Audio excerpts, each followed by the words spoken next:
Iran के पास हथियारों की बहुत बड़ी खेप मौजूद है, इसलिए यह युद्ध लंबा चल रहा है। आपको बताता हूं दर्शकों कि आखिर ईरान के पास कई मिसाइलों की फैक्ट्री तो नहीं है। दुनिया में अब तक रूस और चीन मिसाइलों में पहले दूसरे नंबर पर रहे, लेकिन शायद ईरान सीक्रेट मिसाइल के मामले में नंबर 1 बन चुका है। आपको बता रहा हूं दर्शकों में, युद्ध के बीच ईरान बंकर से एक के बाद एक सैकड़ों की संख्या में नई नई मिसाइल निकाल रहा है। अब तक इजराइल पर ही 1000 से ज्यादा मिसाइलें दाग चुका है। इसके अलावा मिडिल ईस्ट के तमाम देशों पर मिसाइल अटैक कर रहा है, लेकिन ईरानी मिसाइलों का स्टॉक 5 दिन बाद भी दर्शकों खत्म नहीं हुआ।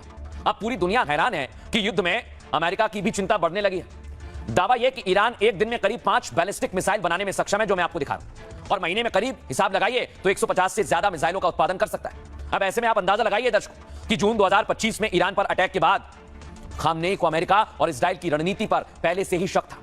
ऐसे में जानकारी यह है कि ईरान बंकर में छिपाकर मिसाइल बनाने में जुटा हुआ था और उसी स्टॉक को अब इजराइल और खाड़ी देशों पर मार रहा है, खत्म कर रहा है। साथ ही साथ ईरान हर दिन नए नए खतरनाक मिसाइल भी तैयार कर रहा है। इन बैलिस्टिक मिसाइलों की रेंज 2 से 3 हजार किलोमीटर है दर्शकों। ये इजराइल और डोनाल्ड ट्रंप के लिए भी चिंता का विषय है। लेकिन दर्शकों, आपको बता रहा हूं मैं, जैसे जैसे ये हमले आगे बढ़ रहे हैं, सवाल ये, ईरान के पास तो मिसाइलें हैं, लेकिन अमेरिका की स्थिति क्या चल रही है? अब मैं आपको बताता हूं अमेरिका के पास जो हथियार हैं उनकी क्या खबर है। ये आपके सामने दर्शकों बैठक चल रही है डोनाल्ड ट्रंप की। ईरान से युद्ध में अमेरिका की हालत खराब हो रही है। कल आपको मैंने बताया था पैसे खर्च हो रहे हैं। ट्रंप के अनंतकाल वाली धमकी की पोल पेंटागन ने खोल दिया। आज दावा किया कि अमेरिकी हथियार के स्टॉक अब तेजी से कम हो रहे हैं। ऐसे में व्हाइट हाउस में अमेरिकी रक्षा मंत्रालय ने बड़ी बैठक बुलाई है।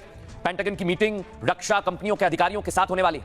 पेंटागन के मुताबिक अगर 10 दिन तक हमले यूं ही जारी रहे तो अमेरिका के पास मिसाइलों का भंडार कम हो सकता है। इसलिए इस बैठक में हथियारों का उत्पादन तेज करने पर चर्चा होगी। रिपोर्ट्स के मुताबिक दर्शकों, लॉकहीड मार्टिन और रेथयॉन की मूल कंपनी आरटीएक्स समेत कई महत्वपूर्ण सप्लायर कंपनियों को इस बैठक में बुलाया गया। यह बैठक दिखाती है कि वॉशिंगटन में हथियारों के भंडार पर पूरा फोकस है, लेकिन ट्रंप दुनिया को दिखाने के लिए अनंत काल तक युद्ध की बात कर रहे हैं। क्या वाकई यह युद्ध अंतहीन है या कुछ हफ्तों का है? सुनिए एक्सपर्ट क्या कह रहे हैं।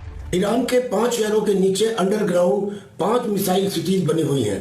इसके अलावा रशिया, नॉर्थ कोरिया और चाइना उन्हें बराबर प्रोपेलेंट, इलेक्ट्रॉनिक इक्विपमेंट और प्लानिटरी मिक्सर दे रहे हैं सॉलिड फ्यूल के साथ घातक मिसाइल बनाने के लिए। आईआरजीसी के एक कमांडर को यह कहते हुए भी सुना गया था कि हमारे यहाँ 90 ठिकाने हैं मिसाइलों के। अगर हम एक ठिकाने से एक हफ्ते भी अमेरिका को एंगेज करते हैं तो हम उसे 1 साल तक युद्ध में उलझा सकते हैं। यही कारण है कि पेंटागन ने सलाह दी है डोनाल्ड ट्रंप को कि जल्दी से जल्दी युद्ध खत्म करें, हमारे पास इंटरसेप्टर मिसाइलों की कमी है। The two most powerful air forces in the world will have complete control of Iranian skies, uncontested airspace.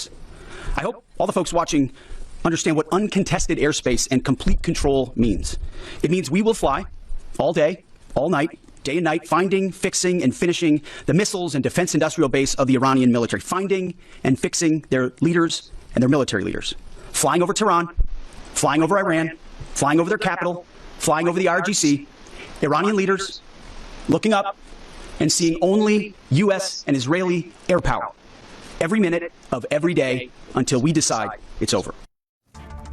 लेकिन दर्शकों, बड़ी बात क्या है, मिडिल ईस्ट में अगर यह युद्ध बढ़ेगा तो फिर भारतीयों के लिए चिंता का विषय है, क्योंकि कई भारतीय जो दर्शक इस समय हमें सुन रहे हैं उनके रिश्तेदार मिडिल ईस्ट में हैं और ईरान में भी कुछ मौजूद हैं। देखिए, उन्हीं में से एक छात्र ने ये वीडियो बनाया अपनी विंडो से। दिखाइए पहली तस्वीर जरा इसकी, कैसे हमले का वीडियो बनाया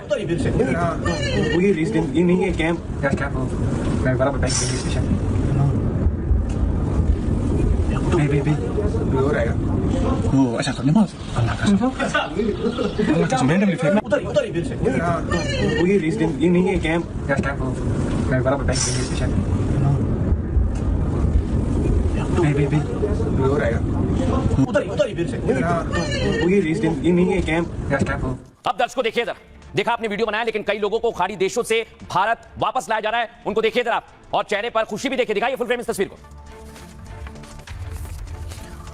अब दर्शकों, मैं आपको दिखाता हूं, जो लोग दुबई में फंसे हुए थे, अबू धाबी में थे,